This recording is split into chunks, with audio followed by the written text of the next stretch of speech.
Hello dear students differences की इस series में आज का हमारा टॉपिक है differences between appeal and revision. कि अपील और रिवीजन के बीच में क्या बेसिक डिफरेंसेस हैं उनको हम डिस्कस करेंगे। और साथ में जब आप डिफरेंसेस को डिस्कस कर लोगे तो आपको दोनों से रिलेटेड, दोनों टॉपिक से रिलेटेड, अपील और रिवीजन से रिलेटेड जो भी डाउट्स हैं वो भी आपके क्लियर हो जाएंगे। अब सबसे पहले बात करते हैं अपील के मीनिंग की।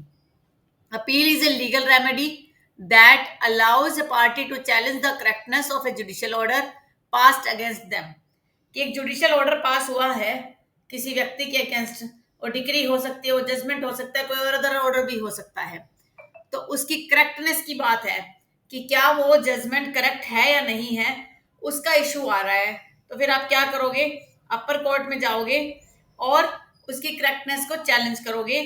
और वहां पर जब अपर कोर्ट उसकी सुनवाई करेगा तो वो क्या मानी जाएगी, अपील मानी जाएगी।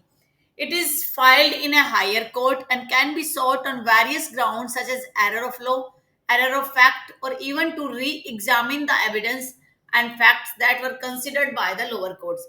यहाँ पर क्या हायर कोर्ट उसे सुनेगी, कोई भी एरर हुआ है लॉ के अंदर, कोई फैक्ट के अंदर, या कोई री एग्जामिन करना है किसी विटनेस को या एविडेंस को या फैक्ट को जो ऑलरेडी लोअर कोर्ट में कंसिडर किए जा चुके थे, तो उसके लिए भी अपील फाइल की जा सकती है। अब बात आती है revision. Revision is a legal remedy that allow a superior court to examine the legality and property of an order pass by subordinate court.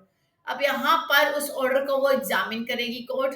It is filed in a higher court, higher court में file होता है, and can be sought on the ground of error of law or fact which is apparent on the face of record। जो prima facie पता चल रहा है कि हाँ यहाँ पर कोई भी दिक्कत हुई है, कोई भी एरर हुआ है, तो उस मामले में रिवीजन की सुनवाई होती है।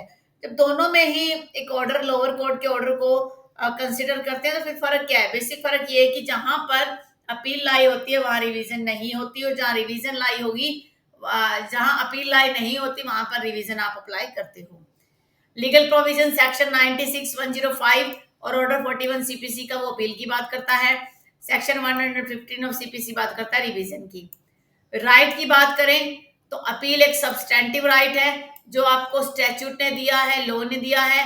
रिवीजन एक डिस्क्रिशनरी पावर है कोर्ट की मर्जी है वो उसको रिवीजन को एक्सेप्ट करे या रिजेक्ट करे। ग्राउंड क्या होंगे?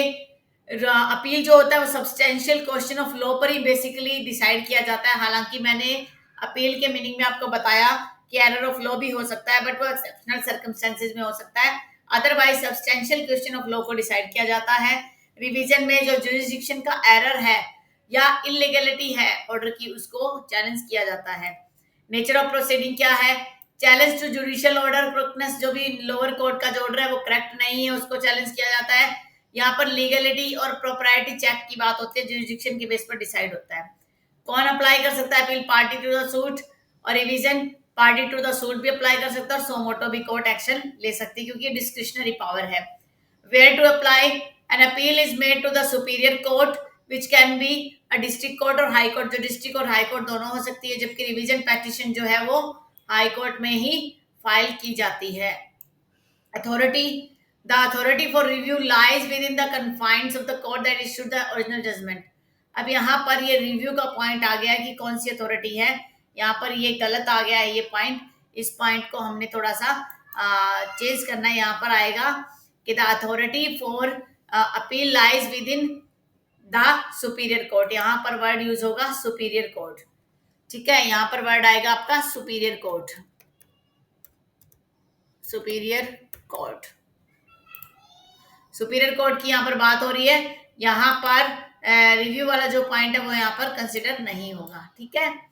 नेक्स्ट है हमारा अगेंस्ट, किसके अगेंस्ट होता है ये? डिक्री और अपीलेबल ऑर्डर के अगेंस्ट अपील होती है और ये डिक्री के अगेंस्ट होती है। अबेटमेंट होगा या नहीं होगा? Abets on the death of the agreed party, की डेथ हो जाती है तो अगर लीगल रिप्रेजेंटेटिव रिकॉर्ड्स में नहीं आते तो वो अबेट हो जाएगा, कैंसिल हो जाएगा सूट जो भी है। रिवीजन पेटिशन जो फिर भी कंटिन्यू रहेगी। How many times appeal be allowed? An appeal can be made more than once, एक से ज्यादा बार अप्लाई हो सकता है। रिवीजन जो है एक बार ही अप्लाई होगी। Time limit, article 116 limitation act का बताता है हाई कोर्ट के लिए 90 डेज है डिक्री और ऑर्डर की डेट से, और एनी अदर कोर्ट में 30 डेज है। ये हो गया बेसिक सा डिफरेंस इनका। अपील के अंदर भी डिफरेंस हुआ है। रिवीजन आर्टिकल 131 लिमिटेशन एक्ट का बात करता है, जो 90 डेज का टाइम पीरियड देता है रिवीजन के लिए। ये है बेसिक सा डिफरेंस। ये अथॉरिटी का पॉइंट थोड़ा सा गलत यहाँ पर लिखा गया, तो इसको थोड़ा सा आप अपने नोट्स में सही करके लिख सकते हैं। The authority for appeal lies with in the superior court. Simple सा फंडा यहाँ पर क्लियर हो रहा है। तो ये है आज का छोटा सा टॉपिक। उम्मीद करती हूँ आपको पसंद आया होगा। फिर भी आपको डाउट है तो आप मुझे कमेंट जरूर कीजिएगा। Thank you for watching and have a nice day.